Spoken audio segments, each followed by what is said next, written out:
Hello students. तो आज हम स्टार्ट करने जा रहे हैं अपने पॉलिनोमियल्स का लेक्चर 2, जो कि हमारा टॉपिक है relationship between zeros and coefficients of a polynomial. ठीक है, सबसे पहले हम अपने पिछले टॉपिक को थोड़ा सा रिवाइज करेंगे, जो कि क्या था कि जीरोज क्या होते हैं। जीरोज हमारे पास, मैंने आपको बताया था कि value of the variable at which the value of polynomial is equal to zero, जिसमें हमारे पास पॉलिनोमियल की वैल्यू क्या होगी, इक्वल टू जीरो। ठीक है, वेरिएबल की ऐसी वैल्यू जिसको जब हम पॉलिनोमियल में सब्सटीट्यूट करते हैं तो उसकी वैल्यू क्या बन जाती है हमारे पास, जीरो के इक्वल। तो कोफिशिएंट क्या होगा, कोई भी कांस्टेंट जो कि एक वेरिएबल के साथ एसोसिएटेड होगा।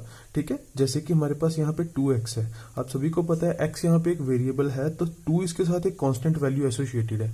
ये जो कांस्टेंट वैल्यू होती है कोई भी एक रियल नंबर हो सकती है। ठीक है, तो ये जो 2 है ये हमारे पास इस वेरिएबल का कोफिशिएंट है। ठीक है स्टूडेंट्स, चलिए अब हम प्रोसीड करेंगे। तो सबसे पहले हम बात करेंगे कि हम लीनियर पॉलिनोमियल में उसके जीरोज और कोफिशिएंट्स के बीच में रिलेशनशिप कैसे ऑब्टेन कर सकते हैं। तो उसके बारे में अगर हम बात करें तो हमारे पास एक पॉलिनोमियल की हम एग्जांपल लेके चलते हैं, जो कि एग्जांपल क्या है, 2x plus 3। Late us say p of x is equal to 2x plus 3। तो इसमें अगर हम, क्योंकि हमें इसका जीरो फाइंड करना है, तो मैंने आपको बताया था कि हमें जीरो फाइंड करने के लिए क्या करना पड़ता है, पॉलिनोमियल को इक्वल टू जीरो लेना पड़ता है। तो हमारे पास क्या आएगा, 2x plus 3 is equal to जीरो, 2x is equal to -3, x is equal to -3/2। अगर हम यहाँ पे देखें, ये जो हमारे पास -3 आ रहा है, सिर्फ 3 को देखो, अभी 3 जो है वो क्या है हमारे पास, ये 2x में जो इस पॉलिनोमियल में जो कांस्टेंट टर्म है वो, और 2 कौन है, x का कोफिशिएंट। तो यहां से हमें पता चल रहा है कि जो जीरो हमें मिल रहा है वो क्या मिल रहा है, minus constant term upon coefficient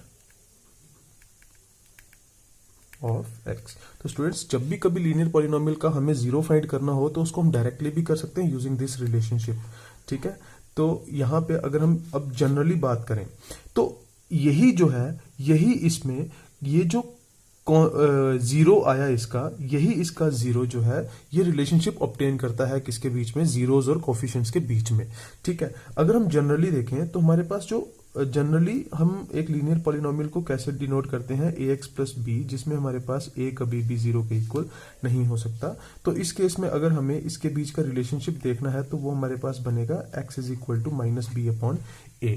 ठीक है, तो इसको मैं एक और एग्जांपल से आपके सामने रखूंगा। अगर हमारे पास ऐसा हो कि हमारे पास p ऑफ x जो है, यहाँ पे जो कांस्टेंट टर्म है वो नेगेटिव कांस्टेंट टर्म है, तो याद रखिए इसको हम, जैसे हम जनरल फॉर्म, ये जो जनरल फॉर्म में हमने लीनियर पॉलिनोमियल को लिखा हुआ है, इसको हम उसी तरह से मान के चलते हैं। मतलब यहाँ पे प्लस और माइनस, क्योंकि आपको पता है प्लस माइनस माइनस तो ये 2x माइनस 3 ही बनाएगा। ठीक है, तो अगर हम यहाँ पे भी देखें तो इसका जीरो हम कैसे फाइंड करेंगे, x is equal to minus constant term, तो कॉन्स्टेंट टर्म कौन है, -3, तो इसका माइनस यहां पे आएगा अपॉन कोफिशिएंट ऑफ x, तो वो कौन है, 2।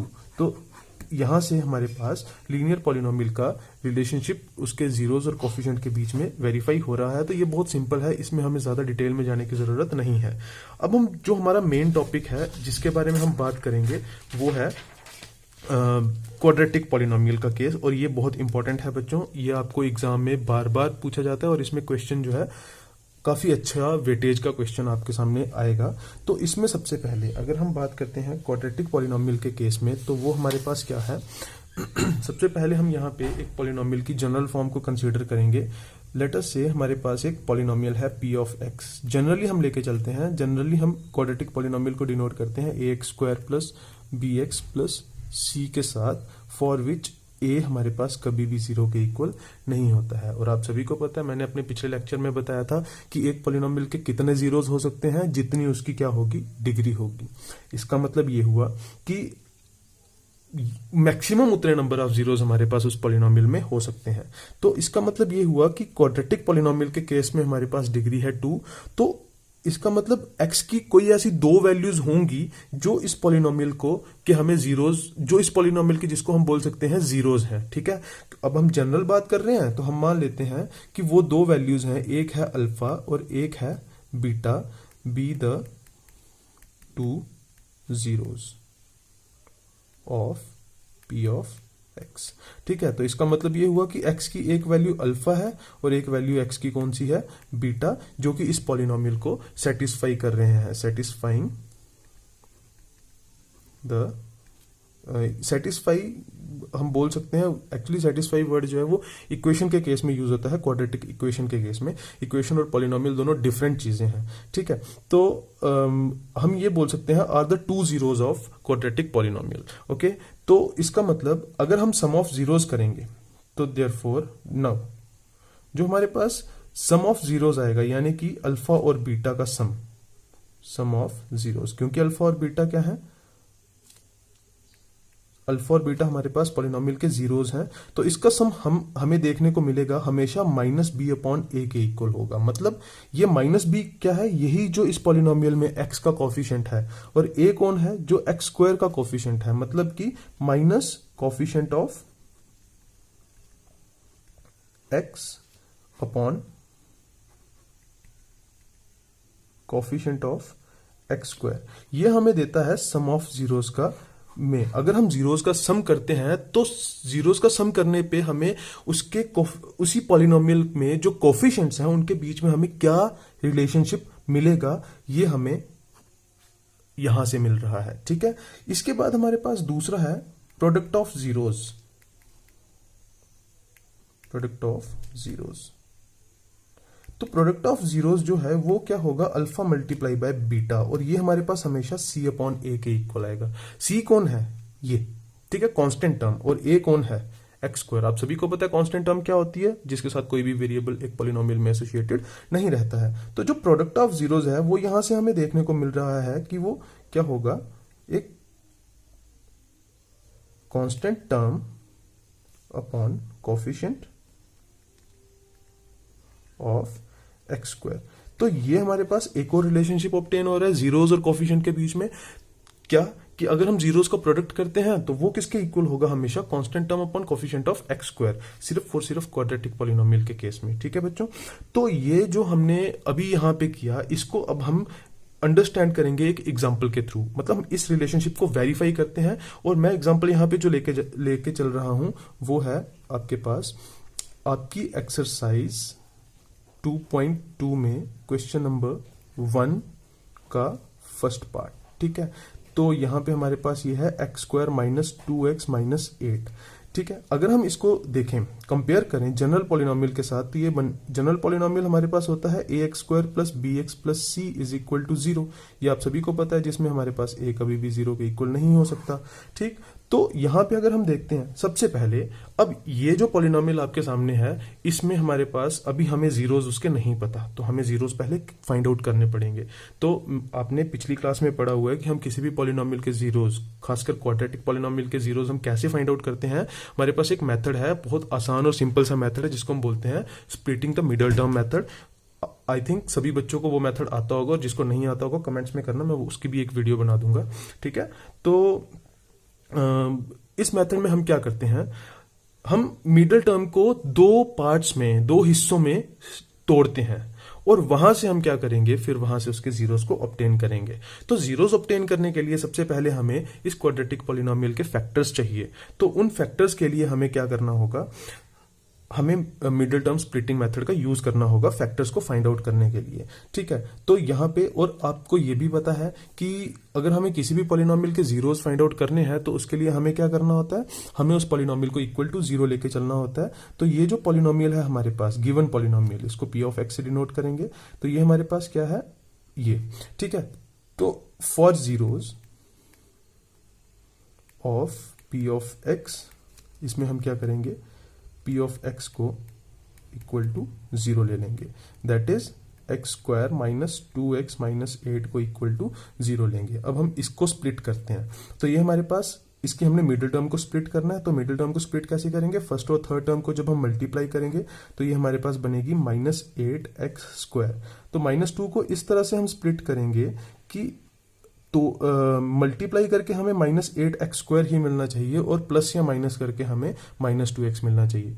तो मल्टीप्लाई जब हम करेंगे इन दोनों को तो हमें माइनस 8 मिल रहा है, x into x is x square, और 4 में से 2 को सब्ट्रैक्ट करेंगे तो माइनस 2 आएगा।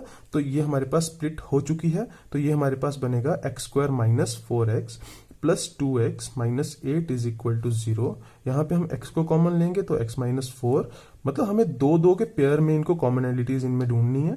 तो यहाँ से हमारे पास हमें दिख रहा है कि 2 कॉमन है, तो यहाँ पे हमारे पास बनेगा x माइनस 4। हाँ, और एक चीज आपको ध्यान में रखनी, जब भी आप इस तरह की स्प्लिटिंग करोगे तो उस केस में आपके पास x माइनस, मतलब जो भी ये ब्रैकेट में टर्म आएगी ये सेम होनी चाहिए। अगर ये डिफरेंट है तो इसका मतलब आपकी स्प्लिटिंग ठीक नहीं हुई है। ठीक है, अब यहाँ पे ये हमारे पास दो टर्म्स ऑब्टेन हो चुकी हैं। इन दोनों टर्म्स में हमारे पास x माइनस 4 कॉमन है, तो उसको हम कॉमन लेंगे तो यहाँ पे हमारे पास बचेगा x plus 2 which is equal to 0। अब आपको पता है, तो ये हमारे पास दो फैक्टर आ चुके हैं इस पॉलिनोमियल के। फैक्टर कैसे पता चल रहा है? क्योंकि यहाँ पे ये दोनों लीनियर पॉलिनोमियल है और इनके बीच में प्रोडक्ट है। ठीक है, तो अब यहां से हमें इन दोनों फैक्टर्स में से क्या करना है, जीरोस को फाइंड करना है। जब, तो उस केस में अब दो टर्म्स का प्रोडक्ट जीरो कब होता है? जब दोनों में से एक टर्म जीरो हो या दोनों टर्म जीरो हो। तो यहां पे हम लिखेंगे इधर x minus 4 is equal to 0 और x plus 2 is equal to 0। Okay, तो यहां से हमारे पास x की वैल्यू आएगी 4 और यहां से हमारे पास x की वैल्यू आएगी माइनस 2। तो x is equal to 4 and minus 2 are 2 zeros. तो हमें ये दो जीरोस इसके मिल चुके हैं।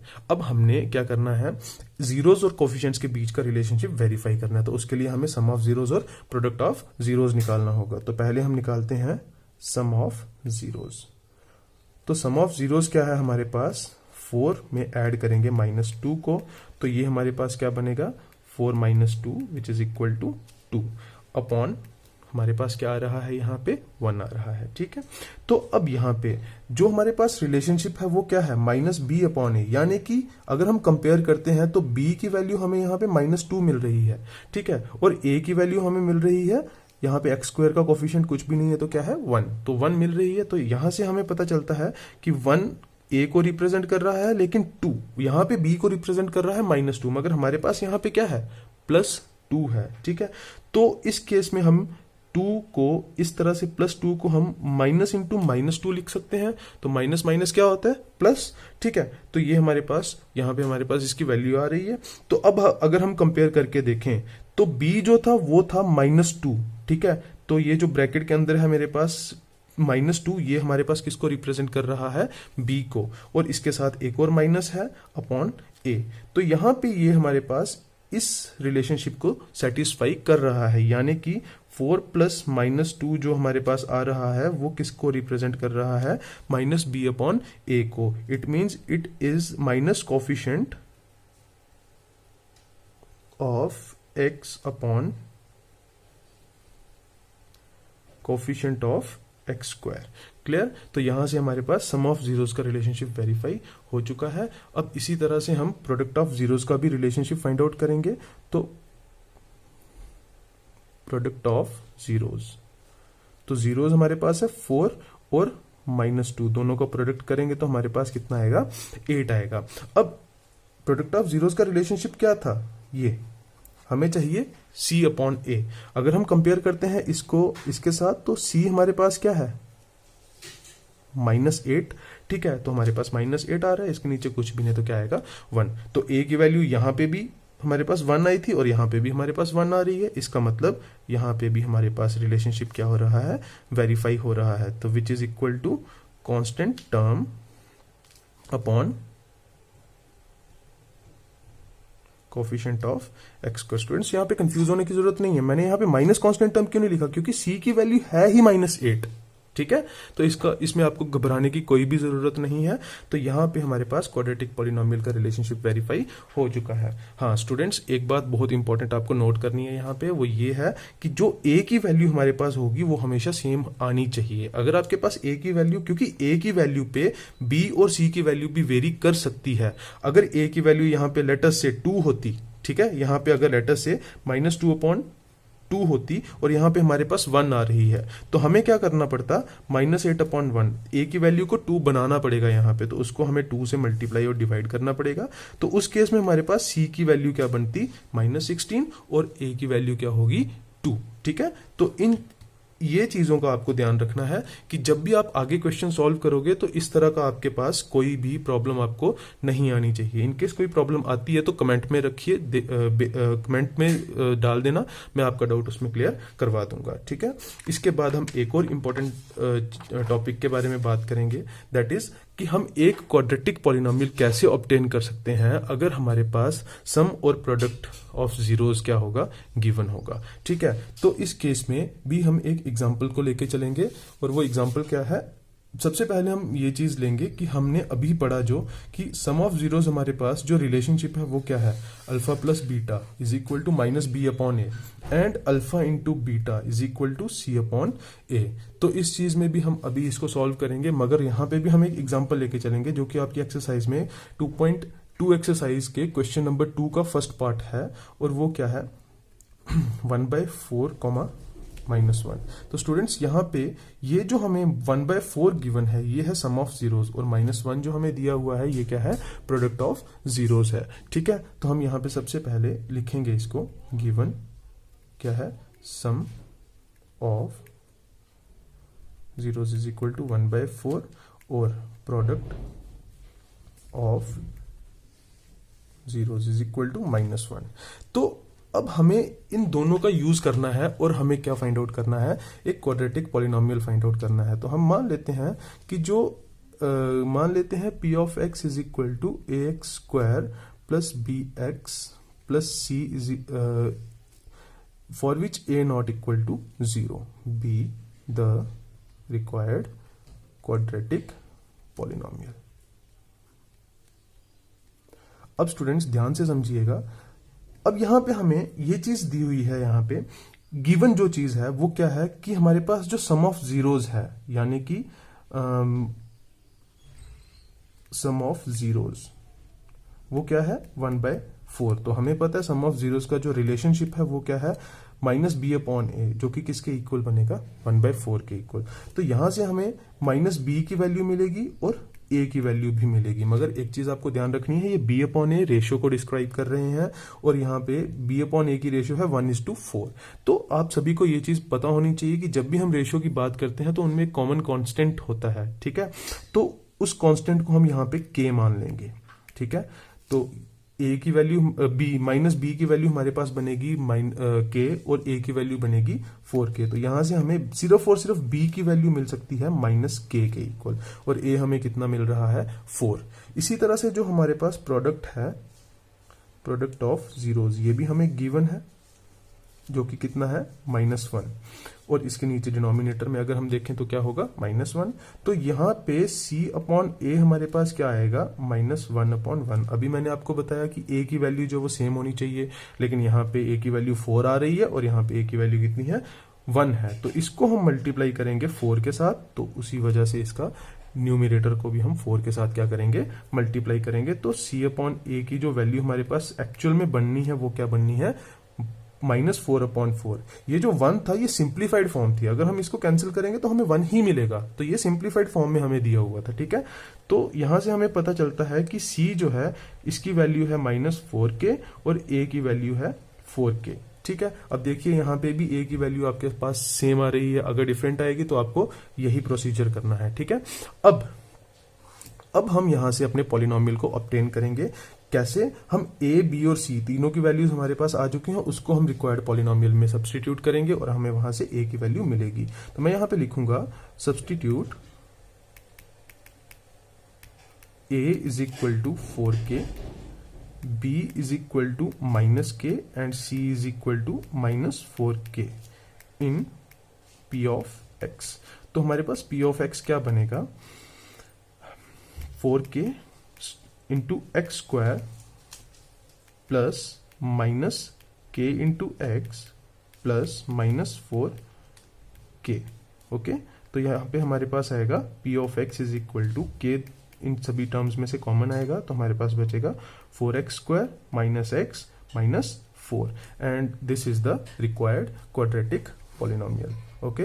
तो स्टूडेंट्स आज का हमारा टॉपिक बस इतना ही है। अगर इस टॉपिक में किसी भी बच्चे को कहीं पे कोई किसी भी तरह का डाउट है तो वो मुझे कमेंट्स में दे सकता है, मैं उसका डाउट क्लियर करूंगा। Thank you.